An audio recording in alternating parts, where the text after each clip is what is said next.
Well, good evening. Put my watch down. Clergy always put their watch down and then never consult it. Thank you for being here tonight. I'd forgotten that I had spoken just 5 years ago. It seemed like 10 or something. Thank you for your attention. I know after a long day, Friday, and you worked your way over here, it's hard to pay attention. Folks on the margins are just hoping for a little attention. I had a very earnest 16-year-old gang member stand in front of my desk, and he said, "Look, I need your divided attention."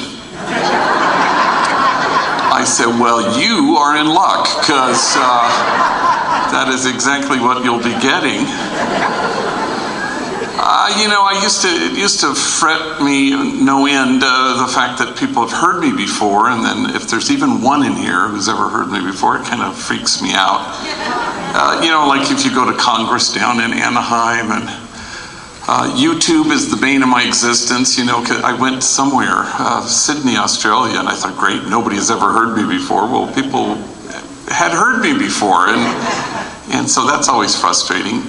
Once I was invited to speak at a foster grandparent gathering, a huge gathering in Southern California, and I had spoken at it the summer before, and for some reason they invited me 2 summers in a row, basically the same people, and it was kind of frustrating. And afterwards, this foster grandmother, came up to me, and she had big tears in her eyes, so I think maybe she liked the talk, and she grabbed both my hands, and she said, "I heard you last year." It never gets better.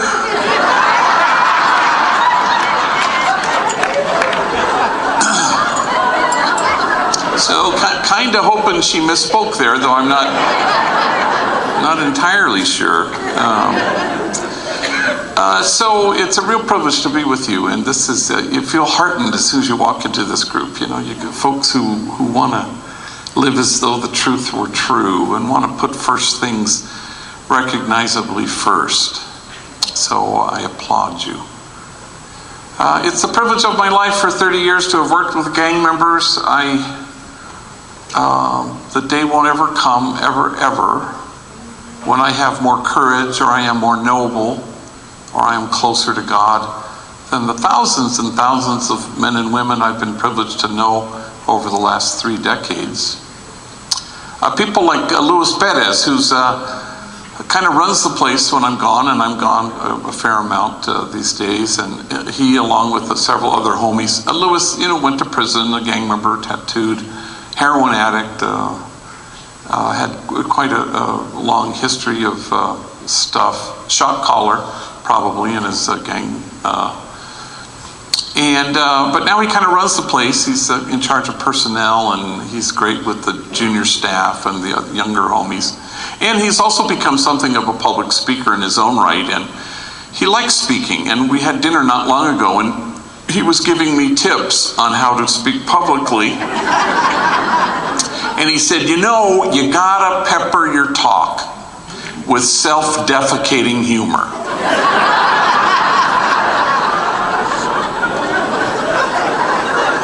I said, yeah, no shit.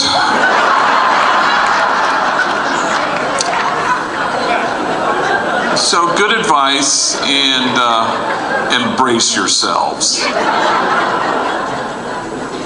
Well, tonight, because then we got 2 workshops, so I, have a grand total of like 9 hours of speaking, and so I have to figure out what the aerial view on this one, since you're all here, is about being fearlessly dedicated to living the gospel. And Pope Francis, God love him, talks about the credibility of the church resides entirely in our standing at the margins. And so the title of this talk had something about, it comes from a mantra, a friend of mine who has this mantra where he kind of talks to God, and he says, "Be fearless for me." And I think that's what it requires of us, especially if we want to stand out at the margins.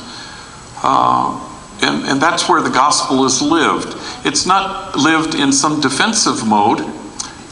in some way of protecting or defending the faith. It's really about somehow rolling up our sleeves and wanting to imitate Jesus.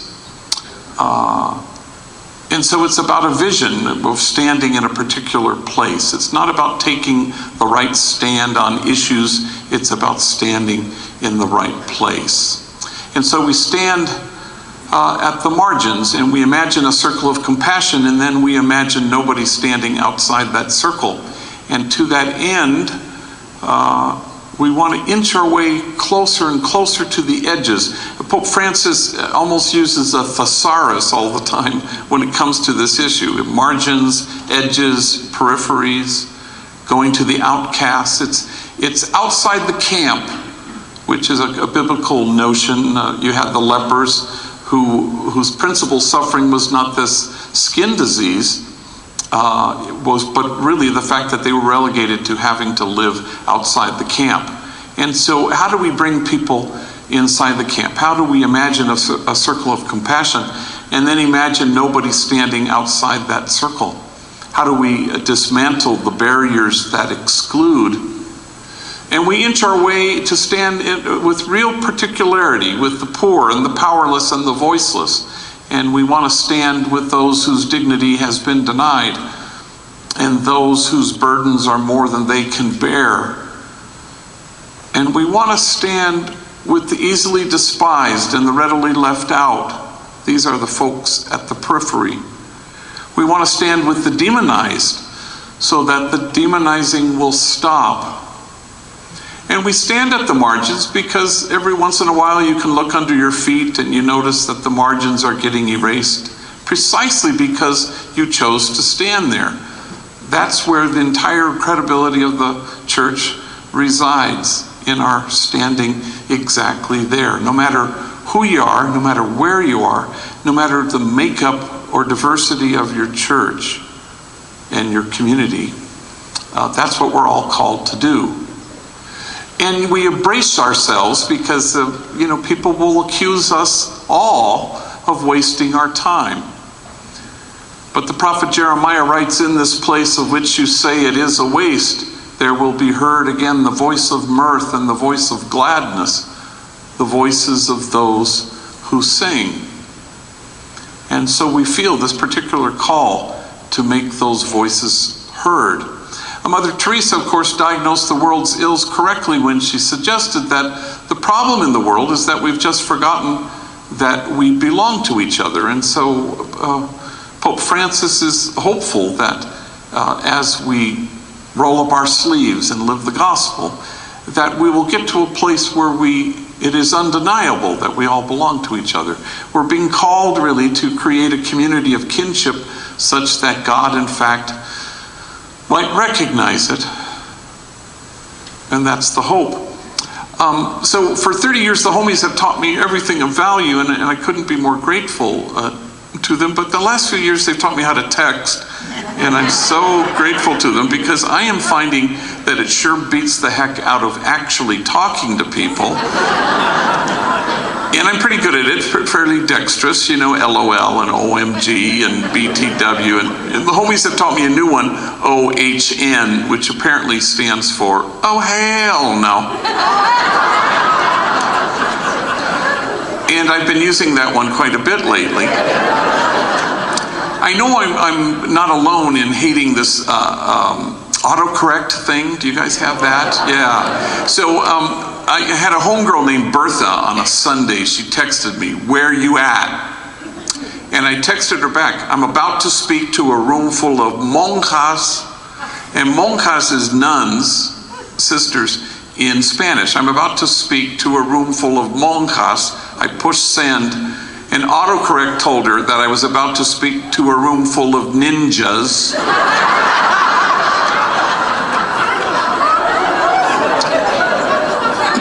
And she thought that was pretty interesting, actually. And my worst one was a homie with his hair on fire and needed some money, and his rent was due, and he didn't have all of it, and I just didn't have it. So I wanted to tell him that I didn't really have enough money to be of assistance, and And I wrote, "Things are tight," and I pushed send, and autocorrect told him, "Thongs are tight."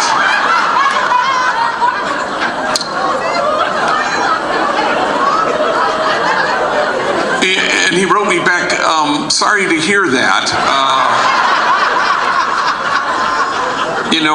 What about my rent?" So anyway, I'm in a car with two older vatos, homies, Manuel and Poncho, and they're going to help me give a talk at a high school in Palm Desert. And so we're in the car, Manuel's in the front seat. We're driving about 15 minutes. The day had just begun at Homeboy at 9, where we have a morning meeting at 10 minutes to 9. And hundreds of us all gather in the reception area, hanging on the stairwell over the banister. And it's a wonderful way that we begin every day with a prayer and a thought for the day and announcements. And Manuel's in the front seat, and he gets an incoming text, and he reads it to himself, and he chuckles. And I said, "Well, what is it?" He goes, "Oh, it's dumb. It's from Snoopy back at the office." Well, I'd just seen Snoopy. Snoopy gave me a big abrazote as the day was beginning. Snoopy and Manuel worked together in the clock-in room, where they clock in hundreds and hundreds of our workers, all gang members. And it's actually a tough job, because this may come as a surprise to you, but gang members can occasionally be attitudinal. So I said, "So what's he saying?" He goes, "Oh, it's dumb, hang on. Hey dog, it's me, Snoops. Yeah, they got my ass locked up at county jail. They're charging me with being the ugliest vato in America. You have to come down right now, show them they got the wrong guy."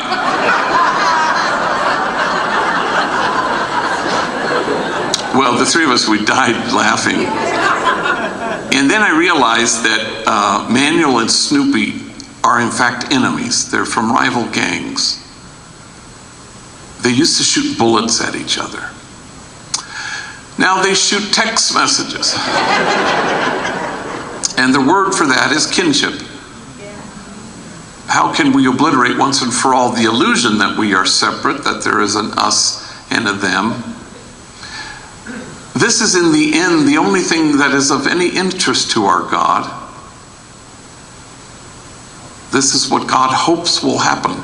This is the point of standing out at the margins. If you look at the original covenantal relationship between God and God's people, God said, as I have loved you, we fully expect him to say, I hope you'll love me back. But that's not what it says in the Old Testament. It says, as I have loved you, so must you have a special, particular love for the widow, orphan, and the stranger. And the reason God has singled these three groupings of the poor out for our attention is because he knows that these are the folks who know what it's like to have been cut off. And because they know that particular suffering, they are trustworthy to guide the rest of us to the place of kinship, to the place of connection, where there is no us and them, there's just us. This is God's dream come true. This is the point of our union with God.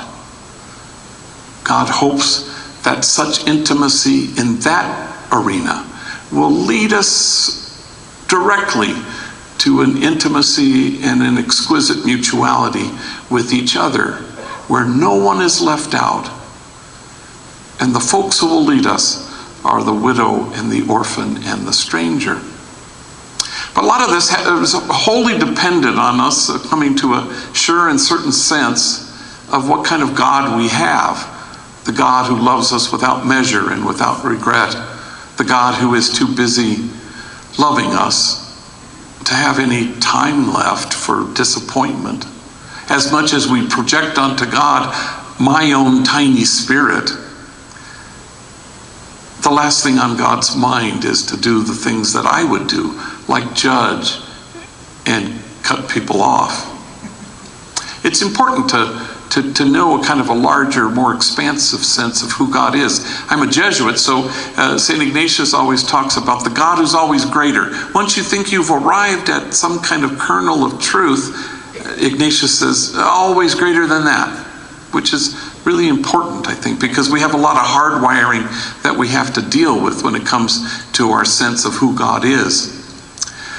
You know, Yogi Berra died not that long ago, and I always, if you've read my book, I'm always what we call homie-propisms. You know, gang members are kind of out yogi, you know, so they kind of mangle the English language in a way that's I always find delightful. And not long ago, I had a homegirl named Lisa who works at Homeboy, a gang member, and she brings her man at the end of the day. He came to pick her up, and she wanted to introduce him to me, and she said, "This is my sufficient other." I said, "No doubt." You know, recently I have a CEO now who kind of runs the place, which is so liberating for me, so I don't have to worry, because it's an $18 million annual operation, and I hate to have to worry about all that stuff. So it's nice to have him there. But I had a homie the other morning in my office, and he was having a bad day. He said, "Damn, gee, my lady, she is in a bad mood today."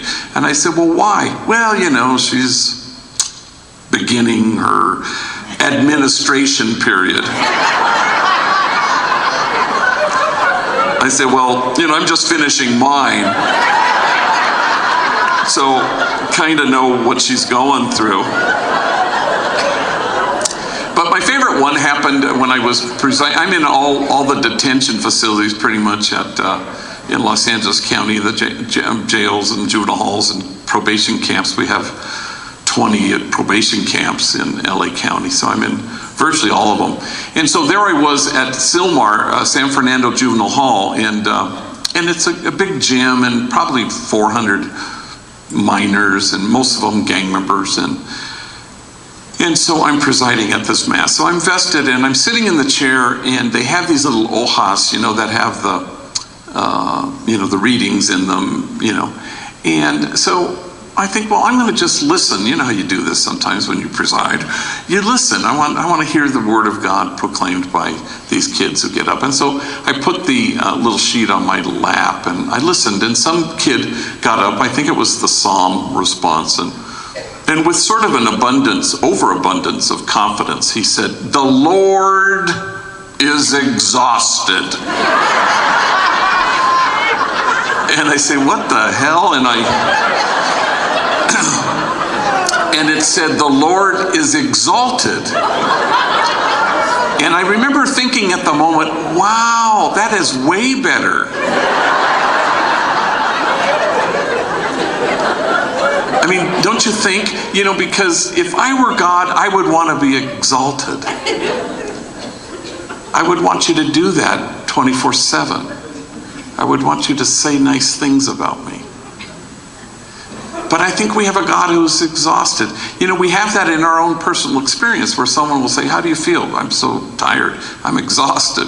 But you know, it's a good tired. And you go, "Well, why?" "Well, you know, I had my grandkids for the whole weekend. I'm exhausted."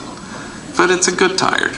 Or I helped a friend move into her apartment, and I don't know, I felt good about helping her. It's a good tired. You understand what good tired is, where you expend yourself for the other, and you just can't do enough for the person you love. We have an exhausted God, and that's way better than an exalted one. Because God, in God's humility, hopes that that's how we'll see things. But our hardwiring is so goofy. You know, we're always and forever trying to graduate from our own Baltimore Catechism sense of God and our third grade sense of God. And all of you right now can say, you know, when I was 10 years old, my sense of God is different than it is today. Well, naturally, it should be. Though we know that God is unchanging, and God's love is beyond our ability to comprehend. But we know that our notion of God at 10 years old has changed And it's different today. So if it's different today, why wouldn't it be different 20 minutes from now? It should be, if we're paying attention. But we got so much hard wiring that we just can't untangle sometimes. I remember not long ago I was giving a talk at a kind of a shishi-fufu private little school, and to the parents at night in Los Angeles. And all the parents were there. There were no kids there. And a friend who had been on my board years before asked me to give this talk. So it was packed, and it was like a room like this. And in the front row was this little 10-year-old kid named Diego. I met him afterwards. And he was the only kid in the whole thing, you know. So I did my thing, and I told my stories. And I watched him, you know. He was sitting there with his mom. And he laughed at all the things that you would laugh at. And I thought, wow, this is a smart kid. And then, you know, he would gasp at the things that you maybe would gasp at. And then at the end, I tell this story that I won't tell this evening, but I'll probably tell it sometime tomorrow. That is sort of heartbreaking, you know, and where you enter into the life of this kid, this gang member, and then you're charmed by the kid, and then your heart is broken by the kid when he dies. And, you know, the parents in the group were, you know, flicking their tears and trying to be kind of discreet. And Diego is sobbing, grand mal weeping. He's just heaving. He's sobbing at the story that I am in the midst of telling. And you know how you can kind of step outside your body, and I'm looking at this kid who I didn't know, and I thought, wow, it's remarkable that he's so moved by this. And his mom, of course, sees that he's just beside himself in grief and sobbing, and she very silently and slowly puts her arm, and she just gently touches his shoulder.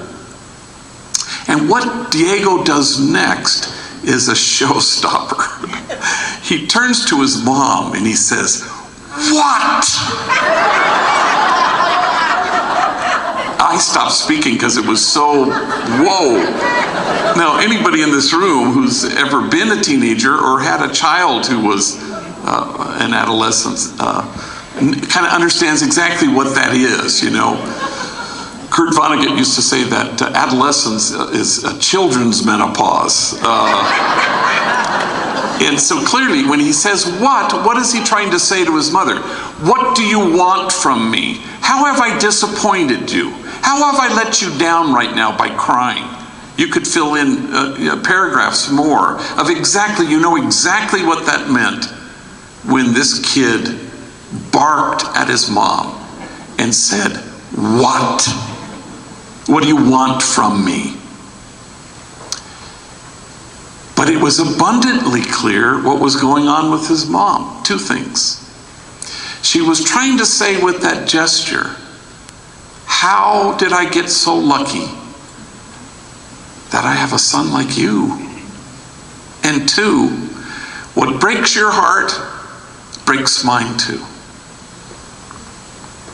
It turns out that God wants nothing from us. God only wants for us. And God knows that if we stand at the margins and we allow God to be fearless for us, that will lead to this place of exquisite mutuality and intimacy, this place of kinship, where there is no separation dividing us. And that's not what he hopes we will achieve. That's what he wants for us. That my joy may be yours, and your joy may be complete. And that's the hope. And so we want to discover the joy in somehow bridging the distance there exists between us, because there's always a separation. And we're settlers, you know. Thomas Merton says that We're human beings, and so we settle for less. We're always tempted to settle for less. We settle for purity when we're being offered holiness. We settle for living the Catholic faith when we're being offered the joy of the gospel. Those aren't mutually exclusive. We settle for a tiny, exacting, judging God when we're being offered a spacious, oceanic one. So we try to figure out, how do we bridge the distance that exists between us?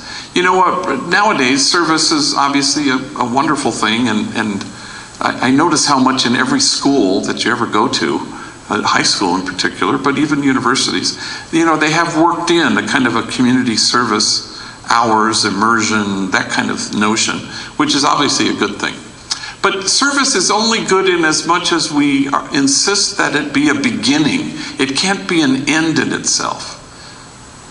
Because service is the hallway that gets you to the Rose Ballroom, you know.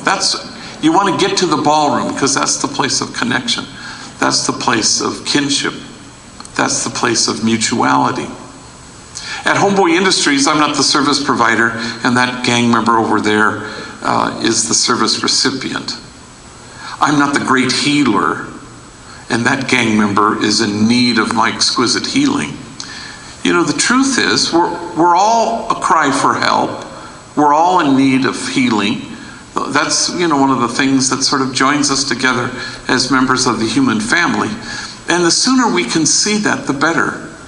The sooner it gets us to the place which is God's dream come true, the place of connection. This is why you stand at the margins, because that's the goal, and that's what God wants for us. But even in service, you know, you have to kind of bridge that distance. One of the great privileges of my life was knowing Cesar Chavez as a friend, and he was one of the best listeners I've ever known in my life. And if you were talking with Cesar Chavez, nobody else existed. He was just laser beam focused on you. He was never looking over your shoulder to see if someone more important was on the approach. I wish I could do that. That was a great gift he had. But once, famously, a reporter had commented to him and said, "Wow, you know, these farm workers, they sure love you." And Cesar just shrugged and smiled and said, "The feeling's mutual," which of course is the hope. How do you arrive at that place? Not that you rescue people, save people, liberate people. Saving lives really is for the Coast Guard. And that's why the widow, orphan, and the stranger are trustworthy. They're the guides. Follow them. John Sobrino has a provocatively titled book called No Salvation Outside of the Poor. It's his way of underscoring the fact that the poor will guide us, lead us to the place of kinship and the kingdom of God, if you allow them to. But you want to bridge that distance, you know, that exists when we say service provider, service recipient. No homie found more job opportunities at Homeboy Industries than a kid we all called Dreamer. I knew him since he was a mocosito growing up in the housing projects, and when I was pastor. And I knew his whole family, and we have a lot of history together.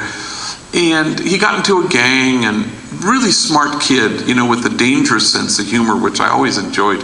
Although I don't think he ever went to school much. He's doing fine now. He's like in his early 40s, married with kids, and is in the construction field. In fact, he helped build our current headquarters in 2008. But in his early 20s, he was kind of a yo-yo, in and out of being locked up, and you know, I'd find him a job, or he'd work in one of our social enterprises, and then he'd gravitate back to vague criminality, usually something involving drugs, the sale of or the use of, and then he'd wander back to me. So in his early 20s, this was quite the pattern. So this one time he had finished a 4-month stretch probation violation, and there he is sitting in front of my desk. And he says what gang members often say, this time it'll be different. I go, all right. So with him sitting there, I picked up the phone and I called a friend of mine, a guy named Gary, who ran a vending machine company, and he had hired homies in the past, and I thought, well, maybe he'll do it again. And sure enough, he says, he can start tomorrow. That's a holy man right there. And so Dreamer begins work at the vending machine company. So 2 weeks later, there he is again, sitting in front of my desk. And I go, Híjole, Madre Santa, here we go all over again. But this time he reaches into his pocket and he pulls out his very first paycheck and he waves it proudly. And he says, damn, G, this paycheck makes me feel proper. I mean, my mom, she's proud of me, and my kids, they're not ashamed of me. And you know who I have to thank for this job. And I said, well, gosh. Who? And he looked at me strangely and he said, well, God, of course. Oh, sure. No, that's right. That would be God, yeah. He said, you thought I was going to say you. I said, no, gosh. God's number one. He said, you are so lucky we're not living in them Genesis days. I'm sorry, them Genesis days? He goes, yeah, because God would have been struck down your ass already by now. Well, we just died laughing, and all I remember is the two of us dissolved in laughter, fell out of our chairs. And I defy you to identify exactly who's the service provider and who's the service recipient. It's mutual. I should probably take a little detour here and explain a little bit about Homeboy. To those who may not know about it, Homeboy Industries was born in 1988 during the time I was pastor of the poorest parish in the city of Los Angeles, Dolores Mission, nestled in the middle of two public housing projects, Pico Gardens and Aliso Village. At the time, it was the largest grouping of public housing west of the Mississippi. We had 8 gangs at war with each other, which is unheard of in public housing, that you would have that many gangs. Usually you'd have 1 per housing development. We had 8, all of them at war with each other, making it, according to the LAPD, the place of the highest concentration of gang activity in all of Los Angeles. So if LA is the gang capital of the world, then my tiny little parish was the gang capital of Los Angeles. So in 1988, I buried my first young person killed because of this sadness. And 2 weeks ago, I buried my 202nd. Not all of them from that community, of course, but now I run a really large gang intervention program, and I get invited, sadly, to do that. So the first thing we did, because you try to listen, because the poor and those on the margins will tell you exactly what they need. And so we listened. And it was abundantly clear that there were junior high, middle school age gang members who had been given the boot from their home school. Nobody wanted them. So they were wreaking havoc in the housing projects, and they were writing on the walls and selling drugs, and they were violent. So I walked out to them, and I would kind of corner them and isolate them from the group. And I'd say, hey, you know, if I found a school that would take you, would you go? And to my surprise, each one said, yeah, I would. And then I couldn't find a school that would take them, you know, so I kind of forced my hand a little bit. So right across the street from our church is our parochial elementary school. So the first 2 floors, Dolores Mission School, K to 8 for the school. And the 3rd floor, the entire 3rd floor, was the convent, you know, where the ninjas lived. And So I gathered them all together in their living room, and I said, hey, would you guys mind, moving out, and we could turn the convent into like a school for gang members? And they said, sure. And I have no idea where we'd be if it weren't for nuns. And yeah, exactly. So we found them a house in the community, and this brought gang members in very large numbers to the church. Not to church services, of course, but to church property, which upset the apple cart, so people started to, it kind of created something of a disconnect, because they were confused as anybody would be. Aren't churches supposed to be hermetically sealed? Good people in, bad people out. What the hell is happening? And so that's kind of the point of the margins, is the margins come to you. You don't have to go too far if you open yourselves up. And then gang members said, if only we had jobs. And so myself and the women in the parish, mainly only women, single mothers with kids, we marched around the factories that surrounded the housing projects, trying to find felony-friendly employers. And that was not so forthcoming. So we couldn't wait very long, and so we created these little crews of rival gang members, a graffiti removal crew, and a landscaping crew, and a light maintenance crew, and we created a crew to build our child care center. It took 2 years to build. It would have taken 6 months if we had professionals, but there was kind of a higher value. And then 1992 came, and that was the unrest in Los Angeles after the Rodney King beating, and the whole city exploded.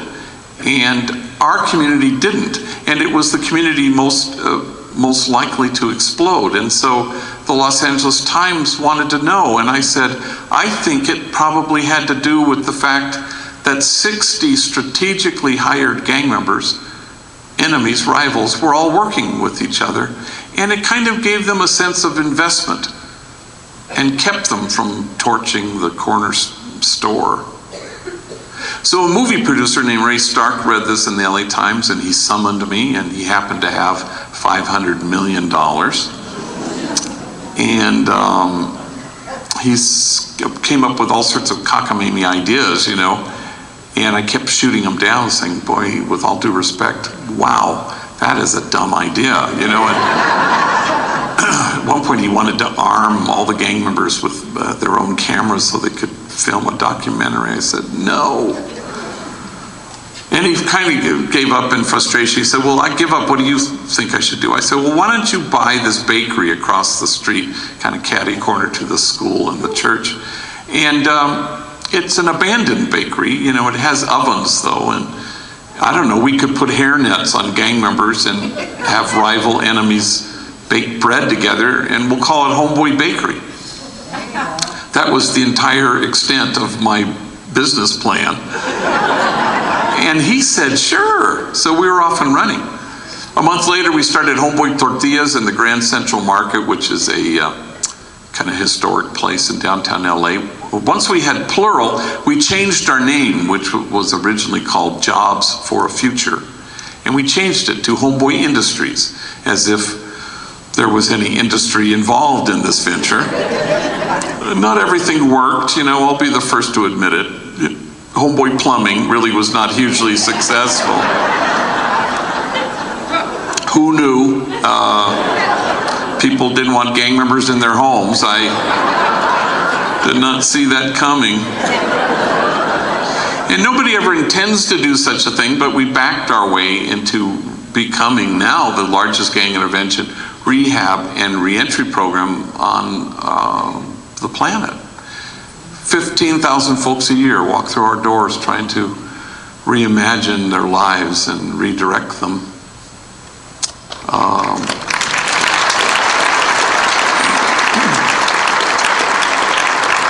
The centerpiece of the program is our 18-month training program, and so the trainees come in. This is what the gang members most want, because it's a paid gig.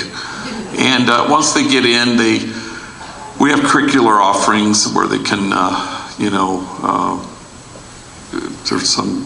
they work it out with their case manager. We have a huge ton of case managers who work with our hundreds and hundreds of workers, and they go to GED or they continue their school. We still have a school, or they go on to college. Everybody has to be doing something. Or, they have anger management and parenting classes. We have a class called Baby and Me that meets every Friday. It met this morning at 9:30. And the homies bring their toddlers. And it's really quite a manicomio. It's quite a crazy madhouse. You go into the classroom, and there could be 60 bodies. There's homies with their little tiny kids, homies and homegirls, and they're on the floor playing, and they're singing in watercolors and clay, and they have a huge kind of multicolored parachute where they'll put a kid in the middle, and everybody gets around and does that, which can't be safe. But it's joyous, and we had a homie named Big Mike, just released from prison, and he wanders into this thing and sees homies on the floor playing with their toddlers and running around, and we have staff from the local hospital, pediatricians and therapists, and they're all helping these homies to learn how to play with their kids. And he sees this joyous thing, and he goes up to Teresa, who runs the class, and says, "Can I sign up for this class?" And she said, "Sure." And she starts to take his name. "Do you have to have a kid to be in it?" He says, which is kind of sort of the idea, But I have no doubt at all that Mike was a child, but I'm almost positive that he had been denied a childhood. And then we have therapy. Everybody's in therapy. We have 5 paid therapists and 47 volunteer therapists. So everybody's kind of doing the work, we call it. We have free tattoo removal. No place on the planet Earth removes more tattoos than we do. We have a designated clinic Monday through Friday, 9 to 5. 1 paid physician assistant, but 42 volunteer doctors who get certified there, and then perform upwards of 30,000 laser treatments a year. We have 3 machines. It was all started by a guy named Frank, who wandered into my office. I'd never met him before, and 2 days out of Corcoran State Prison, and he's sitting in front of my desk, and tattooed on his forehead, filling the entire space, and pardon my French, but it said, "Fuck the world." And he looked at me and he said, "I am having a hard time finding a job."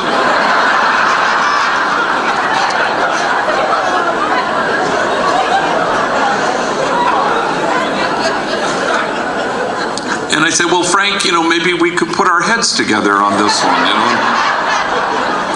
So where can I send him? I can't really send him to McDonald's, Do you want fries with that? No, I don't want mothers running out of the store clutching their kids. So naturally I hired him, and he worked in our bakery bagging bread for 2 whole years. And I found a doctor who donated 1 hour a month at White Memorial Hospital, a dermatologist with a laser machine, 1 hour a month to chip away at Frank's forehead and a few others. And before too long, I had a waiting list of 3,000 gang members who wanted that service. So we couldn't really stay with that arrangement, And parentheses, Frank is now a security guard at a movie studio. And there is no trace left of the dumbest, angriest thing he had ever done in his life. Proving once and for all what Sister Helen Prejean says, everyone is a whole lot more than the worst things they've ever done. And so we have all our social enterprises. Homeboy Bakery is thriving. Homeboy Silkscreen, been around for 23 years. Homeboy Homegirl Merchandise, where we sell our logo stuff online and in our store. Homeboy Diner, the only place you can get food at the City Hall in Los Angeles. We have 2 venues at the LAX airport. One is a kind of a grab and go, and another one is kind of more of a restaurant. We have a lunch truck. We have farmers markets. We have what we call Homeboy Grocery, where we sell chips and salsas in all the Ralph stores from Ventura County to San Diego. And Homegirl Cafe, where women with records, young ladies from rival gangs, waitresses with attitude will gladly take your order, and they cater. It's kind of a who's who. If you ever go there, I mean, it's kind of a famous place in LA. It's breakfast and lunch, but you know, you're always going to cite people.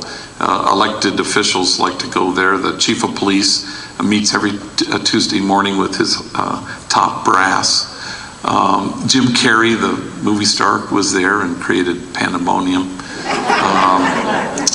The entire Dodgers came once. Some months ago, with only 2 hours notice, we get a phone call from the Secret Service telling us that Vice President Joe Biden wanted to swing by for lunch. So his motorcade and his entourage, and it was selfies, and everybody has a selfie with Joe Biden. And I wasn't there. I was making my annual 8-day retreat. And so when I got home, a kid named Louie was giving me the debrief. He said, while you were gone, we were visited by an MVP.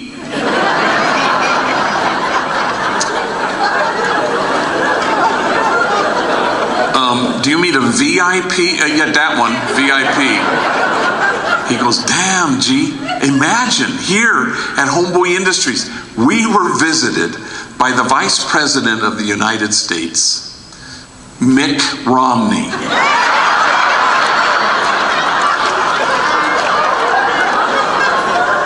Now, you know I'm not going to make that up.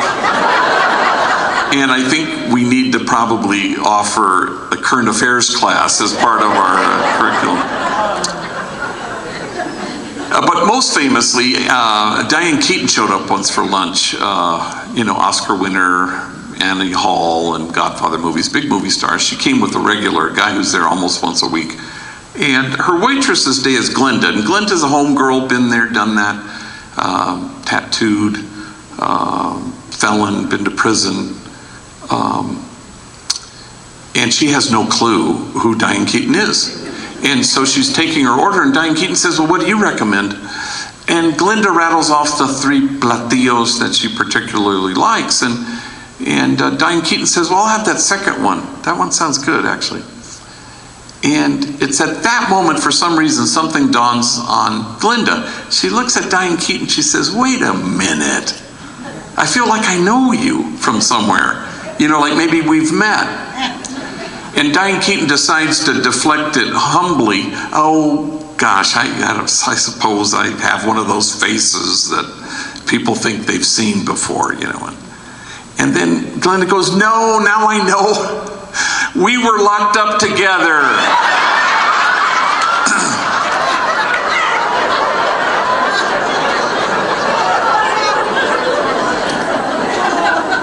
Yeah, that just took my breath away when I heard it, and I don't believe we've had any further Diane Keaton sightings, now that I think of it.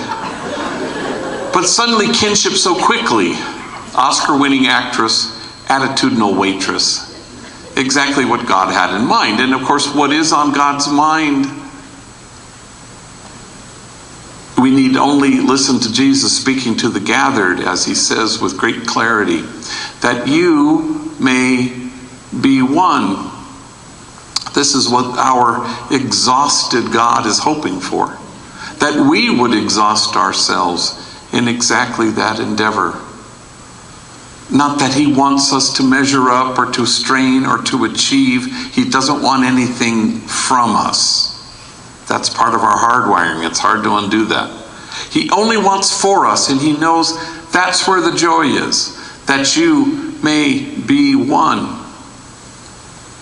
Which brings me back to Francis and his hope for the church and the credibility in which all of it resides in our moving towards the margins. Whoopi Goldberg was interviewed in a magazine. It was a Q&A, and they asked her, who's the living person you most admire? And she said, Pope Francis. And then she said this, yeah, he's going with the original program. Pretty good. All of you know exactly what the original program is. It's not 1952. It reaches way back to the time Jesus stood with the poor and on the margins, when Jesus said, let's go to the other shore, because if we stay on this side, it's the place of argument and everybody wants to win the argument. I'm not interested. This is the place where they defend the faith. I'm not interested. I want to go to the other shore. It's messy over there. The poor are there. The demonized are there. There's blood everywhere. There are hemorrhaging women and there's outcasts. Let's go to the other shore. That's the original program. So when Jorge Bergoglio was named Pope, the Cardinal of Brazil walked up to him and gave him an abrazo and held tight and whispered in his ear, don't forget the poor. And indeed he hasn't. The principal suffering of the poor is shame and disgrace. And it's the task of anyone who wants to stand at the margins to reach in and dismantle those messages of shame and disgrace and replace it with something else, namely the truth. All of us are called to be what Alice Miller, the late great child psychologist, called enlightened witnesses, people who through your kindness and tenderness and focused, attentive love return people to themselves. And you get returned in the process. It's not this one-way street. It's not being of service. It's of being in kinship. It's being connected with the poor. The widow, the orphan, the stranger will guide you. If you read in the Acts of the Apostles, beyond it being sort of a quaint snapshot of life in the earliest Christian community, you'll discover that it is the measure of health of our churches and our communities. Things will leap out at you. Things like, see how they love one another. It doesn't get better than that. There's nobody needy in this community. That's the original program. But my favorite one is an odd one, and it says, and awe came upon everyone. It would seem that the measure of our health, in fact, may well reside in our ability to stand in awe at what the poor have to carry, rather than stand in judgment at how they carry it. Our exhausted God is in awe, and the farthest thing from God's mind is judgment. How do we bridge that? A number of years ago, I was invited to speak to 600 social workers in Richmond, Virginia. And sometimes, I'll get the letter inviting me to speak and I'll say yes, and then not pay that much attention to it until months later. And I thought, well, what is this thing in Richmond, Virginia? I figure it's a keynote. Maybe I open the thing, maybe I close the thing. Maybe I'm the lunchtime speaker. And I read the letter and, híjole, Madre Santa, it's a one-day gang in service from 9 to 5. I am to be the only speaker. So I invite two homies into my office, Andre and Jose, and I sit them down and I said, look, you're flying with me to Richmond, Virginia. I'd like you to get up and tell your stories. Take your time. Because we got a long-ass day to fill. Well, I'd never heard their stories, and Jose got up, and he was 25 years old at the time, and gang member, been to prison, tattooed, was a member of our 18-month training program and had gone through all what we call the phases. And he ended up being a very valued member of our substance abuse team, a man solid in his own recovery, and now he was helping younger guys. And he had a long stretch of time, not just in prison, but a long stretch as a homeless man, and an even longer stretch as a heroin addict. So he got up and told his story, sort of in a self-defecating way, I guess, and he said, yeah, I guess you could say my mom and me, we didn't get along so good. I think I was 6 when my mom looked at me and she said, why don't you just kill yourself? You're such a burden to me. Well, 600 social workers did what you just did, and he says, it sounds way worser in Spanish. And then they did what you just did. So we got whiplash going from gasp to laugh. And he said, I think I was 9 when my mom drove me down to the deepest part of Baja California, and she walks me up to an orphanage, and she knocks on the door, and a man comes to the door, and she says, I found this kid. And she left me there for 90 days until my grandmother got out of her where she had dumped me. My grandmother came and rescued me. My mom beat me every single day of my elementary school years with things you could imagine and a lot of things you couldn't. Every day, my back was bloodied and scarred. In fact, I had to wear 3 t-shirts to school every day. First t-shirt because the blood would seep through, and second t-shirt, you could still see it. Finally, the third t-shirt, you couldn't see any blood. Kids at school, they'd make fun of me. Hey, fool, it's 100 degrees. Why are you wearing 3 t-shirts? And then he stopped speaking, so overwhelmed with emotion. And he seemed to be staring at a piece of his story that only he could see. And when he could regain his speech, he said through his tears, I wore 3 t-shirts well into my adult years because I was ashamed of my wounds. I didn't want anybody to see them. And now I welcome my wounds. I run my fingers over my scars. My wounds are my friends. After all, how can I help heal the wounded if I don't welcome my own wounds? And awe came upon everyone. The measure of our compassion lies not in our service of those on the margins, but only in our willingness to see ourselves in kinship with them.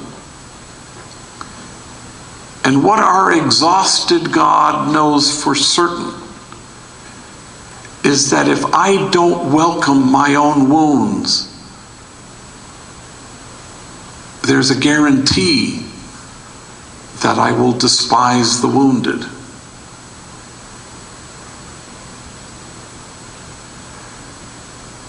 And so we're called to stand out at the margins and hope against hope that the margins will get erased because we chose to stand there.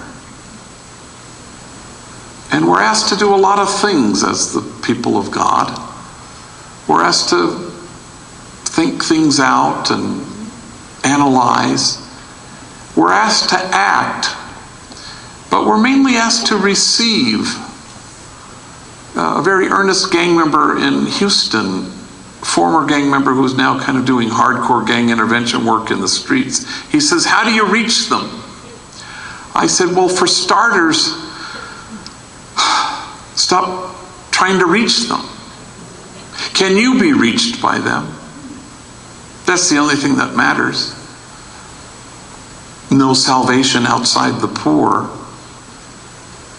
widow, orphan, stranger. Because they know what it's like to have been cut off, they are trustworthy, and they'll guide you there to the place of kinship and connection and exquisite mutuality. And that is the only thing that God has interest in. But our hardwiring is so screwed up. How do we get at that? Once I was interviewed on the Christian Broadcasting Network by a very nicely coiffed Christian lady, and she was asking me, you know, what do we do at Homeboy? And I went on and on and on about it. And then finally she kind of made a face like she had smelled something foul. And she said, yeah, but how much time do you spend each day at Homeboy Industries praising God?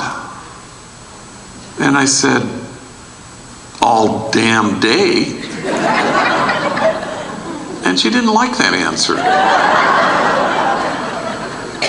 But I think that's sort of the answer. That's the original program.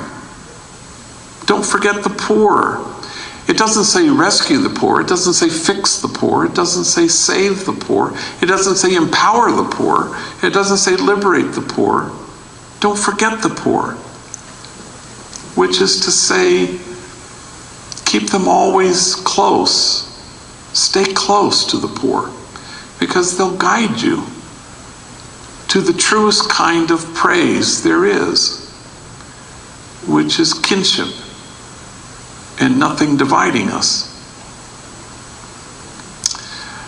You know, I've written a book, and it occurs to schools sometimes to force their students against their will to read my book. I'm not complaining. But I had this happen at Gonzaga University, which is my alma mater. And so they had forced the freshman class to read it, and so they invited me to come and speak to the entire freshman class and anybody else who wanted to come. And they asked me to bring 2 homies. And so I always bring homies from rival enemy gangs, just so that they can share the same hotel room, just to mess with them, you know. And I always bring homies who have never flown before, just for the thrill of seeing them panicked in the sky. And I've done this so many times, you know. Not long ago, I had 2 homies. We were flying to DC, and they were very nervous. Older guys, been to prison and everything, but they'd never been on a plane. And one dead serious homie in LAX said, "Are we flying Virgin Airlines because this is our first time?" I said, yes, everyone has to fly Virgin Airlines the first time. So I invited 2 homies, Bobby, African-American gang member who worked in the bakery, and Mario Lundes, who worked in the merchandise store. And for as many times as I've done this, I've never seen anybody more terrified of flying than this guy, Mario. I mean, he was hyperventilating, you know, and we hadn't even gotten on the plane yet. And so we were flying out of Burbank Airport, which is, if you've ever flown there, it's a tiny little place, and it's big bay windows, and Southwest Airlines mainly, and the planes come right up to the windows, and there's no hermetically sealed chute that you go through, you know.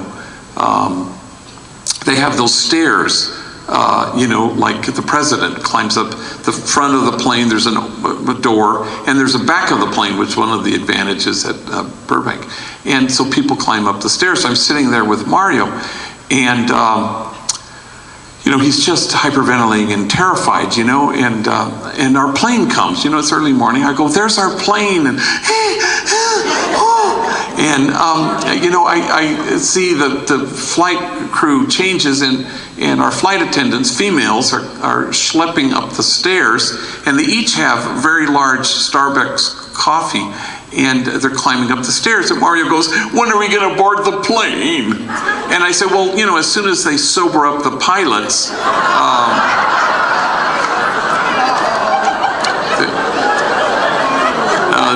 there they go now. Okay, maybe I shouldn't have said that, but I should tell you that Mario is probably the most tattooed individual who's ever worked at Homeboy Industries in our nearly 30-year history, and that is saying a lot, trust me. He's sleeved out, tattoos all on his arms. His neck is blackened with the name of his gang. His whole face is covered. His head is covered. but for a little kind of narrow spot where his eyes, nose, and mouth are. But he's basically covered. And I'd never been in public with him, so when we were walking, through Burbank Airport, and people are going like this, and mothers are clutching their kids a little more closely, and I'm thinking, wow, isn't that interesting? Because if you were to go today to Homeboy Industries and ask anybody there, who's the kindest, most gentle soul who works in this building, they won't say me. They'll say Mario. Yeah, Mario Lundes. He's so kind and so gentle, and his spirit is so spacious, and his soul ventilates the world with tenderness, which is the only way to change the world. Even on the plane, for as terrified as he was, the flight attendant would hand him peanuts, and he wouldn't just take them, and he wouldn't just thank her. He'd grab her hand and look her in the face and thank you so much. I mean, it was, over the top. And so when we get to Gonzaga University in Spokane, this happens only all the time. They'll say you have the one talk at night. Well, what they don't tell you is there are 94 little talks they have for you. Classroom and class and meeting and a luncheon and a class and a class. So I told Bobby and Mario, I said, I'm not going to give any of these. I want you to get up and give them. And they were terrified, especially Mario. But I sat in the back of the classroom and I listened to their stories, the stories of terror and violence, of abuse and drug addiction. Horrifying stories. Honest to God, if their stories had been flames, you'd have to keep your distance. Otherwise, you'd get scorched. So the nighttime talk came, and it was like a crowd like this, and it was packed. And I told Mario and Bobby, I said, hey, I want you guys to get up and do a little 5-minute snapshot, a little portrait of your life, so that I can include you in the question and answer at the end. And they were terrified because there were so many people, and there were people sitting on the floor, and it was just packed, standing room.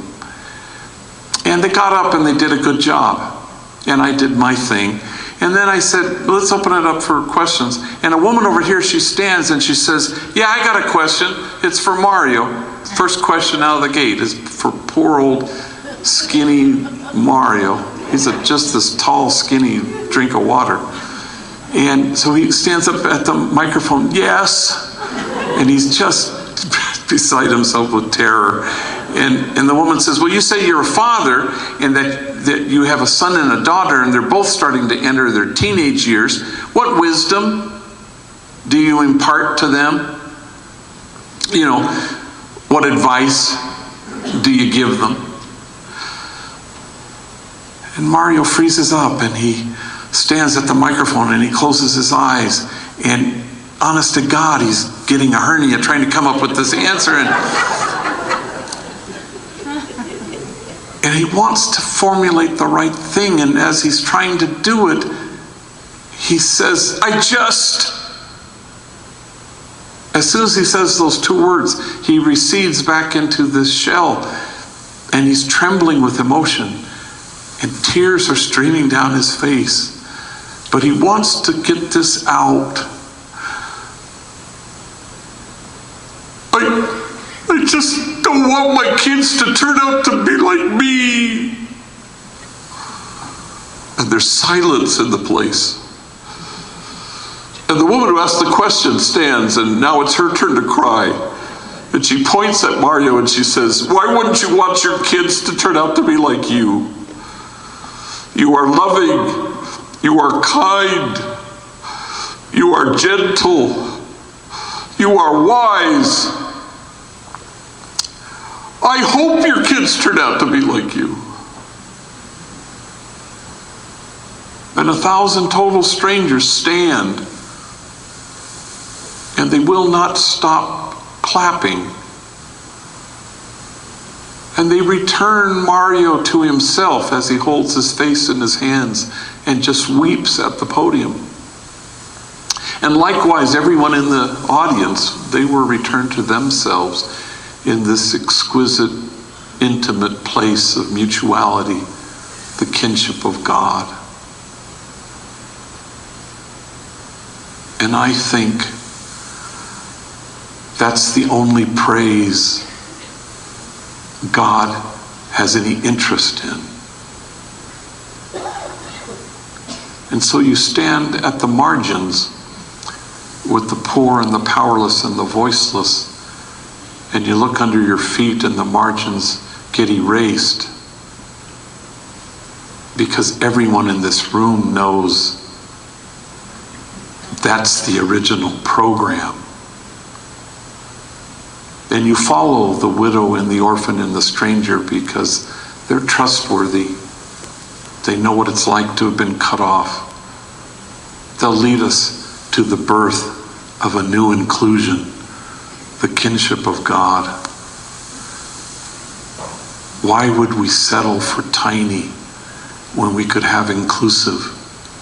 Why would we settle for pure when we could have holy? Why would we settle for an exacting, demanding, judgmental God when we can actually have the God we have, who is exhausted and loving us without measure and without regret? The God who only wants for us, not from us. That you may be one, and my joy may be yours, and your joy complete. And if you embrace the original program and you refuse to forget the poor, you stand out at the edges, at the periphery, with the outcast, and you brace yourself, because people will accuse you of wasting your time, and you'll cease to care that they say that to you. For in this place of which you say it is a waste, there will be heard again the voice of mirth and the voice of gladness, the voices of those who sing. You make those voices heard, and therein is our salvation. It's the original program. Thank you very much.